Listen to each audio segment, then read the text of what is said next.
Donc, au nom du Père, du Fils et du Saint-Esprit, ainsi soit-il. Donc, je reprends la suite, qui a été coupée malheureusement. Peut-être heureusement, ça fera une petite pause. Je reprends la suite. Là maintenant, nous en sommes au siège apostolique, c'est-à-dire c'est un siège de Rome. Et la primauté, non pas simplement petite primauté de d'honneur sur l'ensemble. Non, non, non, non, non, non. Ce n'est pas ce que les pères de l'Église enseignent. Je m'adresse ici en particulier à ceux qui ont le nom d'orthodoxes, qui prétendent étudier et tenir compte de ce que disent les pères orthodoxes, les pères de l'Église, dans les premiers siècles. Se servir de la parole comme un enseignement de l'Église, auquel nous devons tenir compte. Et ils se servent de ces pères en ne voyant jamais ce que je vais lire là. Ce qui fait dire que le siège de Pierre, c'est le siège qui a les clés. Les clés, a-t-il remis les clés, la juridiction sur toute l'Église. Donc, je vais continuer, en sachant bien que ce qu'on a déjà vu, c'est qu'on est schismatique dès qu'on se sépare de ce siège. Dès qu'on se sépare du pape, on devient par le fait même schismatique. C'est ce qu'on a déjà dit dans la vidéo précédente, dans l'entretien précédent, au sujet de ces citations que j'ai faites. Vous allez sans doute encore le voir, et je vous montrerai une précaution que nous devons tous avoir en premier, pour ne pas tomber ni dans le schisme ni dans l'hérésie. C'est la seconde considération, c'est que celui qui aura gravé profondément dans son cœur la foi à la vérité de l'Église n'aura pas de peine à éviter le terrible danger de l'hérésie. On n'est pas hérétique par le seul fait qu'on pêche contre la foi, mais parce qu'on méprise l'autorité de l'Église et qu'on s'attache avec opiniâtreté à des opinions mauvaises. N'oublions pas que cette Église est promise par notre Seigneur jusqu'à la fin des temps, indéfectible, dans l'infaillibilité de l'enseignement de sa parole. Alors ici, nous avons vu Damas, il me semble, je ne suis pas sûr, Saint-Ambroise, Pierre, voilà c'est ça, nous en étions à Cyrus, disait que sa charge était portée en lui par le bienheureux apôtre Pierre et que ceux qui avaient été décrétés par lui ne devaient être violés par personne. Les évêques de Rome sont les successeurs de Pierre et Paul, qui ont fondé l'Église à Rome, etc. Contre les... Voilà. Et les a encore les portes... Bon, là, je passais à la suite, excusez-moi, parce que là c'est tout à fait illisible. Avec confiance qu'il nous protège et nous garde en toutes choses comme héritiers. Voilà, c'est ça. L'apôtre Pierre... Nous croyons avec confiance qu'il nous protège et nous garde en toutes choses comme héritiers de son ministère. C'est ce que dit Saint Cyrus. Donc Cyrus, Omarion 27, Panarion 27 contre les corporations, chapitre 6, 7, PG 041, 373, 374. Ce qui sera intéressant, c'est de voir la parole des papes à des conciles, ou en Occident, ou même en Orient. Ils s'adressent de la même manière. C'était une parole acceptée par ces conciles, c'est-à-dire par l'ensemble de l'Église. Saint Cyrus d'Ensinger, 1996, lettre directa ad Decessorem, évêque de Tarragone, Imer, à l'évêque de Tarragone. Nous encourageons encore et encore le propos de ta fraternité d'observer les canons et de garder les décrets édictés. Pour ce que nous avons écrit en réponse à ta demande, tu fasses en sorte que cela soit porté à la connaissance de tous nos co-évêques, et non pas seulement de ceux qui se trouvent dans ta province, mais ce qui a été déterminé par nous, selon une ordonnance salutaire, doit être envoyé aussi, accompagné de ta lettre à tous les évêques de Carthage, dans la Béatie, dans Lusitanie et de Galicie, eh bien, qu'aucun prêtre du Seigneur n'ait la liberté d'ignorer les décisions du siège apostolique ou les déterminations des vénérables canons, afin que ce qui a été dicté par nous, avec une grande prudence et une longue réflexion, demeure inviolable et qu'à l'avenir soit fermée la voie des excuses, laquelle ne pourra plus être ouverte à personne auprès de nous, car la déclaration aura été définitive, ou on peut dire irréformable. Innocent Ier, Rome 417, lettre 181, au père du concile de Carthage, PL 33, 780. Vous avez aussi servi la cause de notre religion en nous consultant et en nous référant à notre jugement, qu'en prononçant vos décrets, vous vous montrez en cela fidèle à l'antique tradition et à la discipline ecclésiastique. Vous saviez ce qui est du siège, vous saviez ce qui est du siège apostolique, où nous tous qui sommes assis n'avons d'autre désir que de suivre l'apôtre lui-même, et d'où découle tout l'épiscopat et toute l'autorité de ce nom.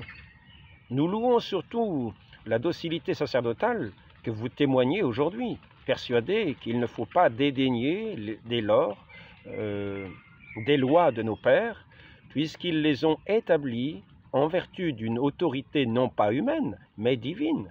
Vous pensez que toutes décisions prises dans les pays les plus éloignés ne doivent pas être considérées comme définitives avant qu'elles soient portées à la connaissance de ce siège, afin qu'une sentence justement prononcée se trouve ainsi confirmée par toute son autorité, afin que toutes les eaux partent comme de leur source.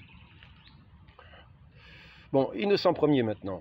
Innocent Ier, lettre 182 au Père du Concile de Milève, PL 33, col 784. Vous consultez donc avec empressement et convenance sur le parti à prendre dans les choses difficiles, les oracles du siège apostolique, de ce siège, dis-je, qui demeure chargé de la sollicitude de toute Église, sans compter les affaires du dehors. Vous ne faites que suivre en cela d'anciennes règles qui, vous le savez comme moi, c'est toujours pratiqué dans tout l'univers.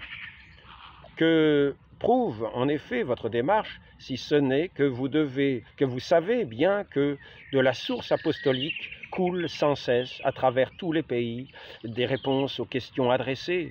C'est surtout quand on agite les matières de foi que tous nos frères et collègues doivent, je le crois, comme le fait maintenant votre charité, s'en référer uniquement à Pierre, c'est-à-dire à l'auteur même de leur nom et de leur dignité, à cause du profit commun que peuvent en tirer... Oh, ça commence à tromper. Il y a du soleil, mais il y a aussi de l'eau. Que peuvent en tirer les églises du monde entier, car nécessairement, elles y prendront garde davantage lorsqu'elles verront que, sur le rapport de 2 conciles, notre sentence a retranché de la communion catholique les inventeurs de cette détestable doctrine. Notre sentence, c'est-à-dire du siège de Rome, c'est pas le concile, c'est le siège de Rome. Notre sentence a retranché de la communion catholique les inventeurs de cette détestable doctrine. Innocent Ier, lettre 182 au Père du Concile de Milève, PL 33, colonne 784. Innocent Ier. Donc, Saint Jérôme le Stridon, de Stridon. Bonjour. C'est les bien? Bah oui. Je suis en train de lire un petit peu. Je vous dérange pas? L'Orient dont les peuples s'entrechoquent d'une antique fureur, déchirer en 1000 morceaux la tunique du Seigneur, qui est d'une seule pièce et tissée depuis le haut jusqu'en bas. Les renards dévastent la vigne du Christ parmi les vasques abîmées qui sont à sec. Il est malaisé de deviner où peuvent être la source scellée et le jardin clos de l'Écriture. Aussi suis-je décidé à consulter la chair de Pierre et la foi qu'une bouche apostolique a louée.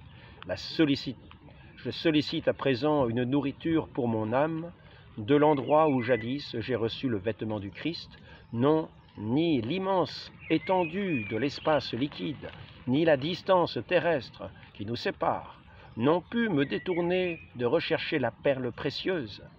Là où est le corps, là se rassembleront aussi les aigles. Le patrimoine a été dissipé par une progéniture méchante. Chez vous seul se conserve sans corruption l'héritage des pères. Saint Jérôme de Stridon, maintenant c'est une autre lettre, à Saint Damas, dans Jérôme, correspondance tome 1, lettre 1, 22, collection Université de France, série latine, page 45-47.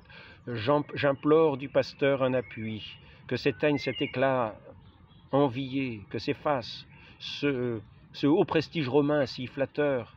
C'est avec le successeur du pécheur, avec le disciple de la croix, que je vais m'entretenir. Pour moi, qui ne suis d'autre primauté que celle du Christ, c'est à la béatitude, c'est-à-dire à la chair de Pierre, que je m'associe par la communion.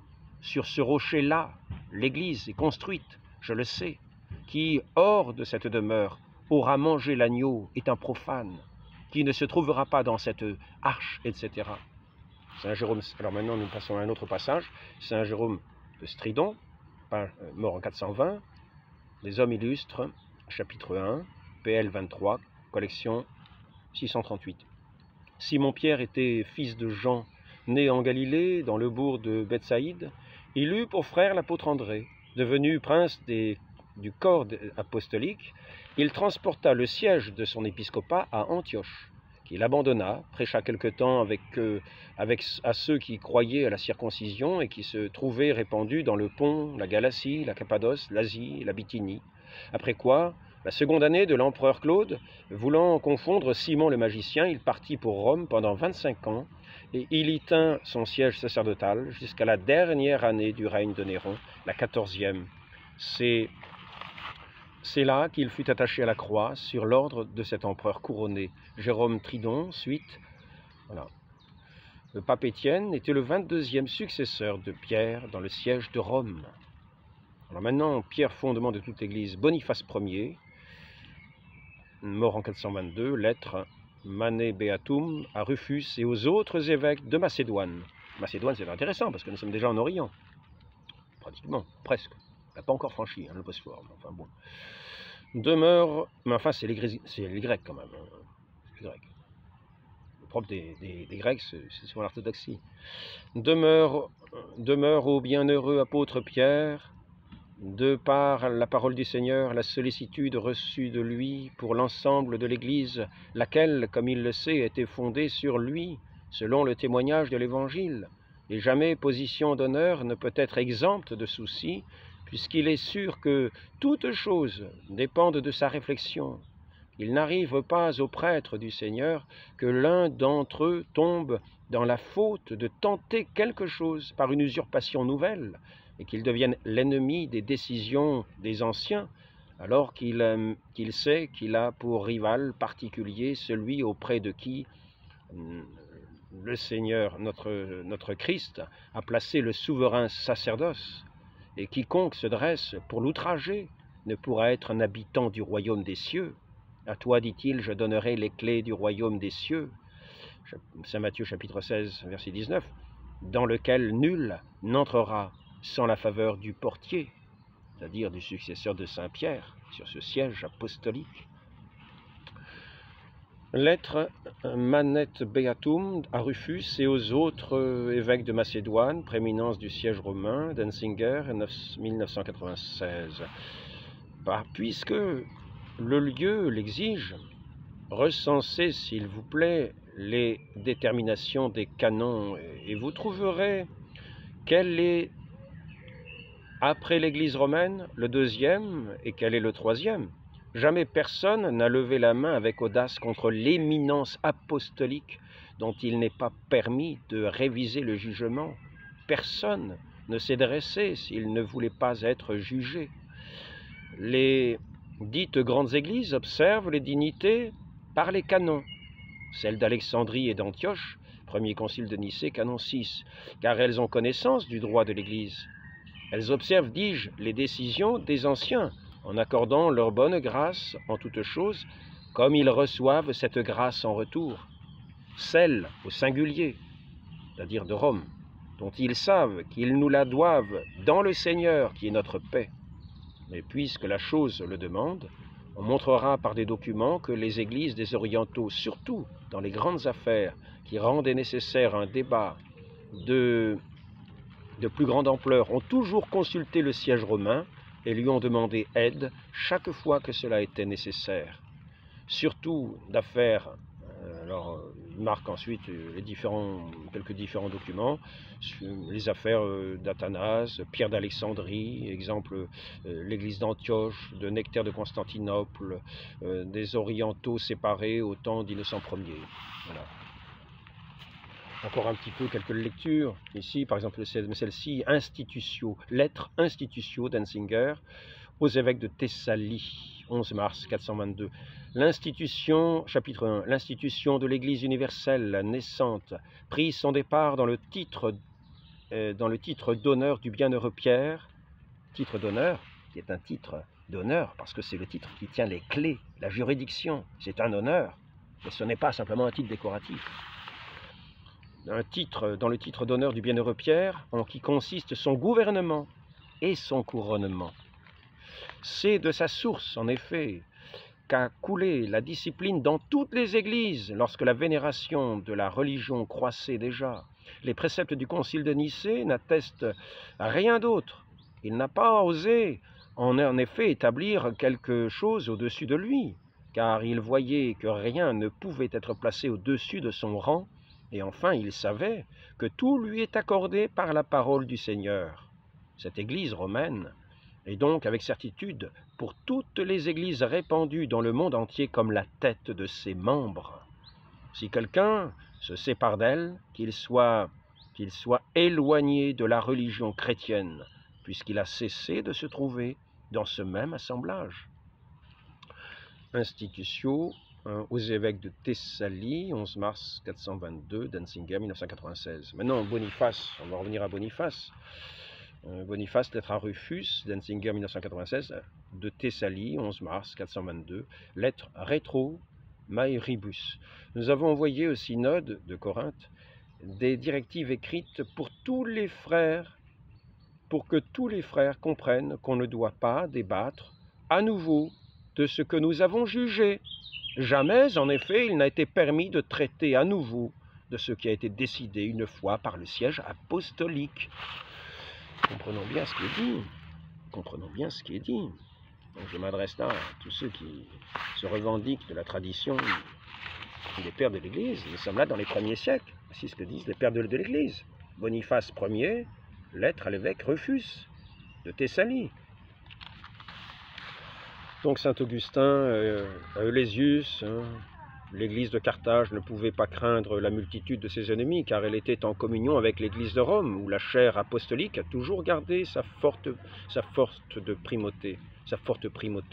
Lettre 43 à Glorius, Eleusius et de Félix, etc. Je ne vais peut-être pas trop continuer, Avec quelle incontestable utilité nous établirions la succession des évêques de Rome depuis Pierre, à qui le Seigneur a dit, comme à la figure de l'Église, je bâtirai sur cette pierre mon Église, et les portes de l'enfer ne prévaudront pas contre elle. À Pierre a succédé l'un, Clément, à Clément, Anaclée, Évariste, Alexandre, Cyrus, Anastase, Cher, etc. Bon, est-ce qu'il y a au concile d'Éphèse, le pape Célestin était le successeur de Pierre, de qui il tenait sa place. Il avait tenu intacte la doctrine catholique transmise depuis les pères.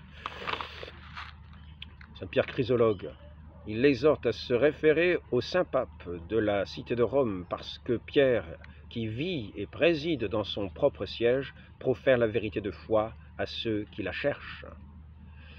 Ainsi, il disait que dans la recherche de la paix, de la foi, nous ne pouvons pas décider sur des questions de foi sans l'accord harmonieux de l'évêque de Rome. Pierre Chrysologue, lettre à Eutychès, PL 54 743.